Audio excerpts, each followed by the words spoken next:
Yeah, my son was getting past the motorcycle stage and wanted four wheels to drive, and so I wanted to teach him how to take care of a vehicle, and we ended up finding an old Jeep, but it happened to be a CJ2, right after World War II Jeeps, but we restored it together, and he drove it through the hills and the mountains and everything, and had a lot of fun with it. And then when he got older and his son got to that stage, he drove it through the same routine and everything. And so in restoring it, I found out that some of the parts were military surplus parts that fit the MB and the GPW Jeep, and I found out they were collecting and restoring them. So I remembered my brother-in-law out on the farm had an old Jeep my son used to play in as a kid. It was parked in the shelter belt behind the trees. And so I asked them where it was, and they said, oh, they threw it in the dump out in the pasture. And I said, well, could I buy it from you? Oh, you can have it. And so we went out with a forklift and drug it in, and I gave him $1 to make sure I owned the Jeep, and we restored it and got her to run. And in doing that, I found out, I learned about the prototypes, the GP and the BRC and the Willys, and ended up buying a GP that a guy had in Topeka, Kansas area, and it happened to be the first Jeep that was sold to a civilian. It was sold by Heiberg out of Chicago, who bought the first surplus Jeeps, and most of them were prototypes. He had Bantam, Willys, and Ford, and I found another GP that I wanted to restore, and so I bought this one. It was actually sold to a farmer down the road about 15 miles at Lucas, Kansas, and he used it on his pasture during World War II. It was wrote up in Life magazine, 2-page story on it and everything. First Jeep owned by a civilian.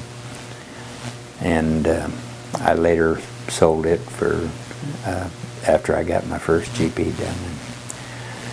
And about then I picked up my first Bantam, I guess, and started looking for parts for it, and I found this place in Chicago, Heiberg, that he not only had bought the first Jeeps, but he bought all the surplus parts for him. So he ended up being my main source on prototype parts, and I started buying them a few at a time, and ended up buying everything he had, because he had the hard to find parts for all three of the prototypes. And from there I restored the Bantam and collected more of them, and I think I ended up collecting about 10 of them. And my background is manufacturing. I started a company manufacturing farm equipment, and became interested in the Jeeps, and so I think in production techniques or theories, so I thought I can do more of them at a time and do a production run on them. So I'd gathered about 10 BRCs, and we tore them clear down, restored the frames, engines, and everything separate, and then started putting them back together. And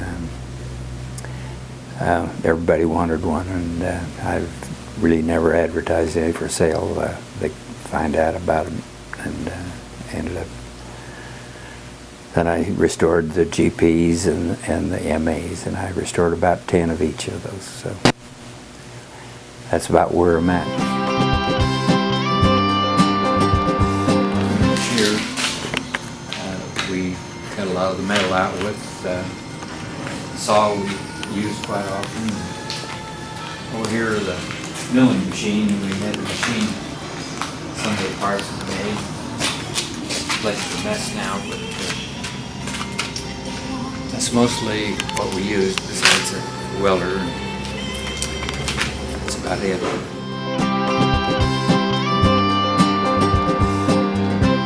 The fact that I could reproduce some of the sheet metal parts that they were needing, I kind of specialized in. So people that had a Bantam or a BRC came to me looking. Another place I happened to find is there were places all over Omaha, Denver, different areas that had surplus parts. And I was at a place in Omaha, and I'd heard about it, and I asked him, do you have any Jeep parts? And he showed me that, and I said, do you have any windshields? And he said, well, I got some up there, but I don't think they're Jeep. They got a square frame on them. And I said, well, I'd like to look at them. And he had 30 of them, Bantam windshields with the glass and everything in for both early stage and late stage. I says, yeah, I'd be interested in those. What do you want for them? And I think it was about $30 a piece or something like that. And it seemed that every Bantam out there was missing the windshield. So I put an ad in Supply Line and said, Bantam windshields for sale for $300. And my phone started ringing off the wall.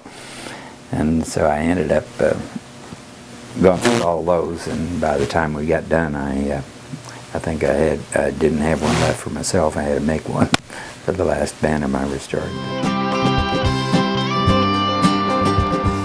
Okay, there was like Bruce Lynch, Louis Larson, Merle Madsen, Randy Withrow, Wayne Dowdle, all from the States.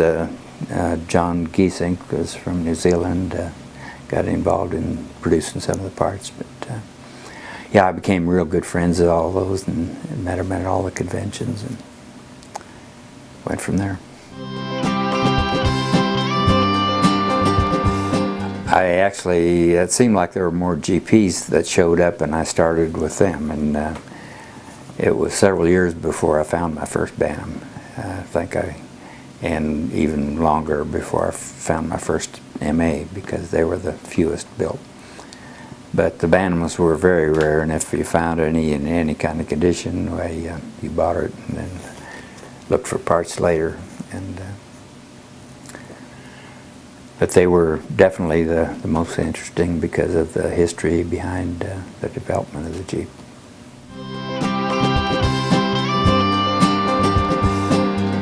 We heard the story of the testing of the government of all three prototypes, and after we got all three of them, we went through the same testing with the three in the background.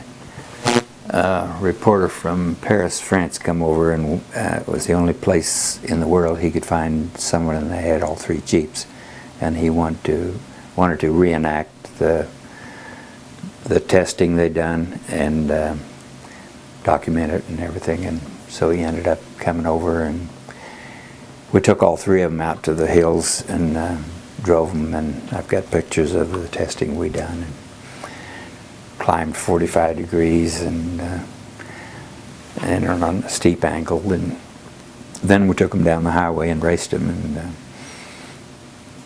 and it was very interesting, and he documented it all.